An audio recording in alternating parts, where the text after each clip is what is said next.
Hi folks, this is John from Snoqualmie Fire Lookouts Association. Today we're going to talk about radios and communications. Being in communication is really important while you're out on Forest Service duty, whether it's a cell phone or it's a Garmin InReach or a SAR beacon, a ham radio, or even one of these Forest Service radios. It's really hugely important that you're able to be reached by our dispatch or reached by the Forest Service management, or you're able to call out for help. While you're working as a Forest Service volunteer, you're going to have access to one of these. This is a standard Forest Service handy-talkie radio. They're battery powered, they're very reliable, they're very rugged, they basically have been through a lot of abuse and still continue to function. They are battery powered, as I said, by 9 AA batteries. If you look at the bottom of the radio, we have what's called a clamshell. Clamshell is this little box that has the radios and the batteries in them. It takes 9 batteries. The way you take this off is there's a little metal clip on the side that you push up and then twist the clamshell off like this, okay? Once the clamshell is taken off, you'll notice there's a little black spot where the contacts are. That's how you push the batteries out, and you literally just push hard.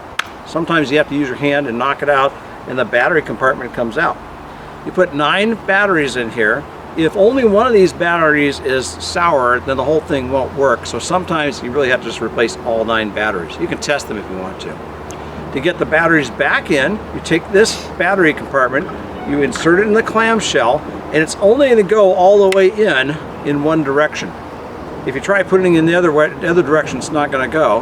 And the same way as putting it back on the radio, it's only going to go back on one way. If you try to put it on the wrong direction, it won't work.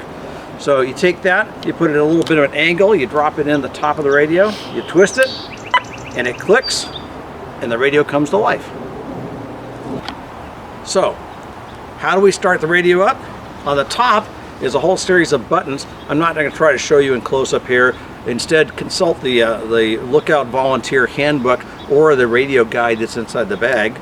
On the top is a little button that says off or volume. You turn that on, the radio will beep. That means it's functioning. Right next to it is a button called squelch, and squelch is simply a way to get rid of the staticky sound you hear on radios. So you turn it counterclockwise until you hear the squelch go away, in which case I'm not getting any squelch going away, but that's fine. And then at that point, then you'll turn it back up a little bit so the squelch comes back. And that's your basics of how to turn the radio on.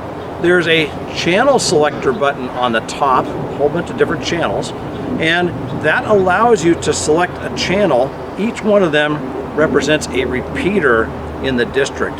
For example, Suntop or Kelly Butte or Grass Mountain. These are simply little radios in the attic of really high spaces like the fire lookouts, which take your signal, pull it in, amplify it, and then they bounce it out. So when you're talking on this radio, you might be talking only a few feet to the Suntop repeater, but what you're in effect doing is you're transmitting your information to everywhere up and down Puget Sound. So when we start talking about, it's really important to be cognizant about using these radios correctly. You really want to, because everybody's going to hear you when you're talking on the radio. Sometimes you don't get reception. Things don't work correctly and you can't hear anybody and you can't reach a repeater. That's really a signal that you might actually have to move somewhere. So what you'll find is these radios are very sensitive to where they're at. There's lots of ridges and mountains in the way, and trees and things like that will always interfere with these radios. These radios are line of sight radios. So if you can't get a message through, or you can't understand the message being transmitted to you, try moving a few feet. Go somewhere. The other thing too is these radios work best when the antenna is up. If you try doing it like this, like you see it in a radio, see it on the TV and stuff like that, that doesn't work terribly well. These antennas are really designed to work their best when they're straight up and down. All right, so how do you make a call? First of all, you select and you make sure on the front what repeater you want to be talking on. Usually it's the one that's closest. In the lookout guide is a map showing which repeaters have about the best service depending on where you're at. You take that radio, you put it at a slight angle across your mouth, so you're talking at an angle. You don't want to talk right into it because then your breath causes noise in the radio. You hold this button down on the side. This is called the push to talk button. You hold it down for a second or two. and 1 potato, 2 potato. That allows your radio to sync up to that repeater. And then once you do that, then you start talking. When you're done talking, let go of the button. Just take your fingers off the button and the transmission stops. Very carefully, very important to remember to do this and think about it before you transmit. So the primary people we're going to be talking to is our dispatch agency, the Puget Sound Interagency Communications Center, where their call sign is Puget Sound. Your call sign is your name. It is not the lookout tower you're at. It is your name. For example, my call sign is Hearing, and my buddy Bruce behind the camera, his call sign is Bedell. They know you by these names because they have lists of the volunteers for each of these organizations. They know who you are. They know who your supervisor is. They know who your Forest Service contact is. So that's how they track people. Puget Sound is in operation from approximately the end of June to Labor Day. They'll be in operation 7 days a week from about 7 a.m. to approximately 7 p.m. After Labor Day, they go to a more relaxed schedule. They're only operating Monday through Friday from about 8 a.m. to 4 p.m. They do have an after-hours phone number. You'll also find that in the handbook that you can call if you have a problem, and they will have a 24-hour duty person that can actually respond or generate a response. Puget Sound is who you call for just about everything.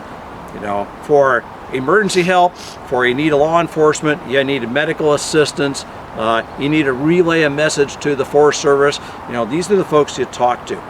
They keep track of you while you're in the field as well. They track who you are, who you're with, where you're going or where you're at, and when you expect to be back. It is really, really, really important to make sure that if you call and check in with Puget Sound, before you leave the field, you tell them you're back. The reason for this is if they don't hear back from you, they will start calling first your cell phone, and then they'll call your emergency contact, which might be your significant other, and ask, is John back from the woods yet? And then if that doesn't work, they'll be, of course, calling you on the radio the whole time they're doing this. They will call your Forest Service boss, who will then send somebody like me. He will call me to go out there and traipse up the trail to go find you. And that's when unpleasant conversations do occur. So make sure you call in before you leave the field. Okay, so how do we use this radio? So just like we have been just taught, the first thing you do is think about what you're going to say first. And then, holding the radio fairly vertical, at an angle across your mouth, push the push to talk button, wait a second, and then make your report. You're going to say it by saying, Puget Sound, this is your call sign, Hearing, okay? And on what repeater you're on. The reason we do that is they have lots of repeaters they're monitoring too. You want to make sure they kind of know which one you're on. Give them a few seconds to respond. It takes them a few minutes to kind of, or take them a few seconds to plug out. So once you've done that, once they responded back, they will say, this is Puget Sound, go ahead. Or they'll just say, this is Puget Sound, and then go ahead and transmit your message. All of your reports need to include the still basic stuff. Who you are, that's your call sign. Who is with you, that's if there's one other person, you might give their name. If it's just, you know, a group of people, you give a total number of people. Where you are, where you intend to go, and when you expect to be back. Those are the big 5 things you need to have in your reports as you're sending to these guys. So, when do you report to Puget Sound? Well, the obvious one is when you hit the field. For example, you're at a trailhead and you're getting ready to go do a trail patrol. You're going to report in. If you're heading to the lookouts at Kelly Butte and Granite, you're going to want to report yourself as in service, and here's what I'm intending to do. When you arrive at the lookouts, you want to report yourself as having arrived at that lookout, and the lookout is in service. Now, thing to remember, you are not the lookout. You are your name. You happen to be at the lookout called Suntop or Kelly Butte. That's the important point to get across. When you open up in the morning and you go in service, and when you close up in the afternoon, you want to basically go out of service as well. And then finally, when you leave the lookout and you head back down, you're going to report the lookout is out of service. When you arrive back at the trailhead, you will report yourself as out of service at that point. So that Puget Sound knows you're down, you're safe, they don't need to send search and rescue for it. So, let's start this off by making a quick call in. I'm going to call in like I'm at a trailhead and I'm heading out. So, Puget Sound, this is Hearing on Kelly Butte. Okay, I just told them I'm on Kelly Butte, ready to hear from him. Hearing Puget Sound, copy, 1022. Okay, Puget Sound just said, go ahead and talk back to me. This is Hearing. I am at the Greenwater Trailhead, preparing to patrol up to Echo Lake. Party of 2, and my ETA back to the trailhead will be 4 p.m. Okay? So now Puget Sound will respond to that. Hearing Puget Sound, copy, 1023. Okay, that means he understands everything I said. Quite often, if it's a complex message, they'll repeat it back to us. Let's try another one. I have arrived at Suntop.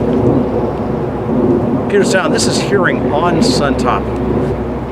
Okay, I told him who I am and what repeater I'm using. I'm not talking about the lookout, that's just the repeater. This is Hearing. I have arrived at Suntop Lookout. Suntop Lookout is now in service. My intent is to overnight here at Suntop. Okay, I told him, I'm here. This is what I'm doing. This is my intent for tonight. Hearing Puget Sound, copy, Suntop is in service, 1025. Okay, he copied, Suntop's in service, he gave the time, and that's the end of the communication. At this point, he repeated it back correctly. I will say, this is Hearing, clear. That means I'm done, the communication is right, and I'm just gonna go ahead and keep this radio on listening in. So, it's very straightforward.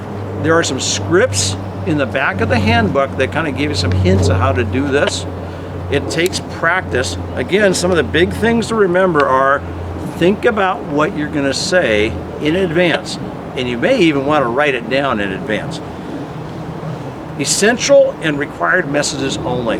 You know, we don't need to say, hey, Puget Sound, this is Suntop radio check, okay? If you've talked to them once during the day, it probably works okay. It's not likely.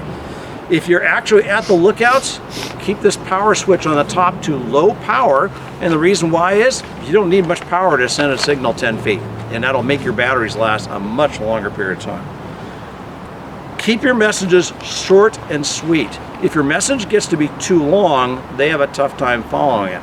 So you may want to give part of your message and then say break, let go of the key for a second, okay? Let your radio catch a breath, and then continue on. Break means I've got more to tell you, but I'm gonna continue this message. I'm gonna take a quick break. So don't use 10-4, don't use Wilco, Roger out, gotcha back, good buddy. Leave all that stuff you've seen on TV away, okay? Speak professionally. Speak like you're a Forest Service person. Again, everybody in the entire Maker Snoqualmie National Forest is hearing you talk when you talk on the radio. So you want to be paying attention to that. So that's it. The radios are nothing to be afraid of. They are a great tool. They're really important to use, and we want to make sure we're using them correctly. If you got questions, ask questions. Otherwise, have a great day, and thanks for listening.